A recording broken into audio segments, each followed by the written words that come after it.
Anong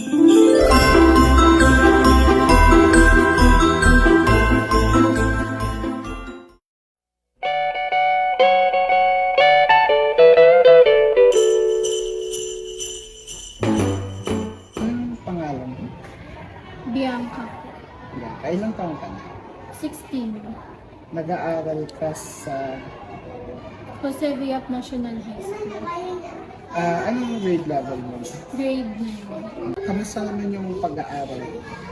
So far, okay naman po yung studies ko. And mas nag-i-improve na rin po. Kamusta yung experience mo sa mga kaklase mo o sa mga schoolmates mo? Sa mga classmates ko naman po, wala naman po mga naging bad experience po. Actually, mababait po sila lahat.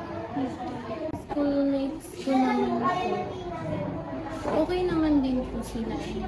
Yung mga iba po, halos kakilala ko na rin kaya halos nakakasundo ko na rin po sila. Maranas ka ba pambubuli? Sa school ko po ngayon, hindi po ako nakaranas ng pambubuli. Sa naging isang school ko po nung nag-try po akong mag-grade 7 dito sa Santo Cristo Integrated School. Yes po, nakaranas po. Yung pinaka-specific na naging pambubuli ko sa akin is sinulatan yung kamay ko and kinuha yung isa sa mga gamit ko.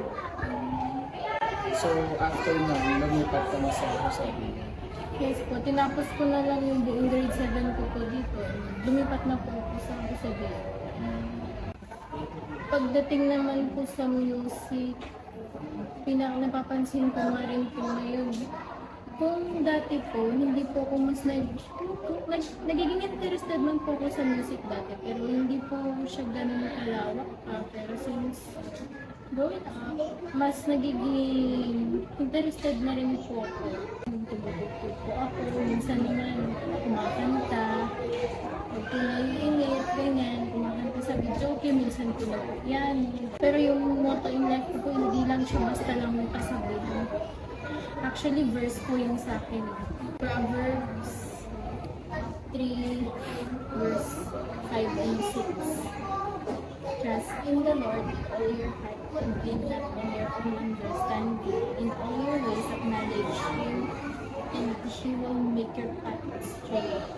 Sobrang inspirational po talaga sa akin yung verse na yun kasi wala naman po talaga tayong magagawa kung hindi dahil sa Panginoon.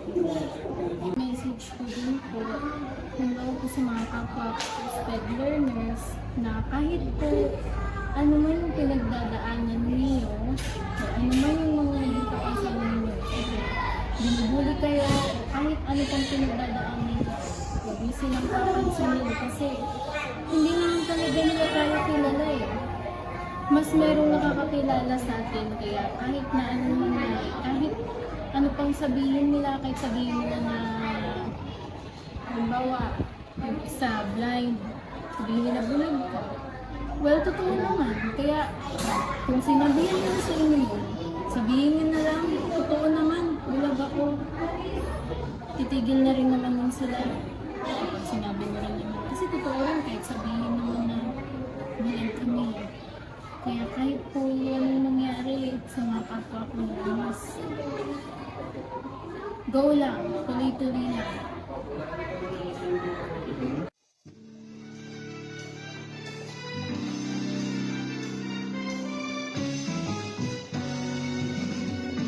Mo patatahimikin ang isang bunsong Rabis Santos. Go!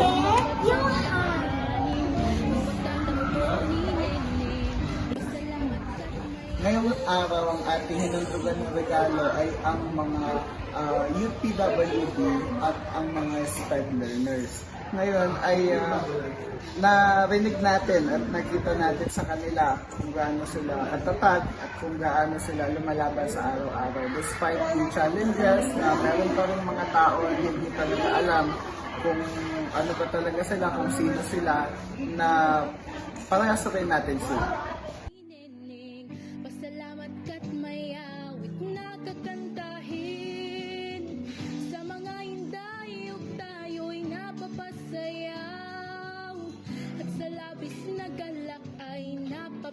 musika.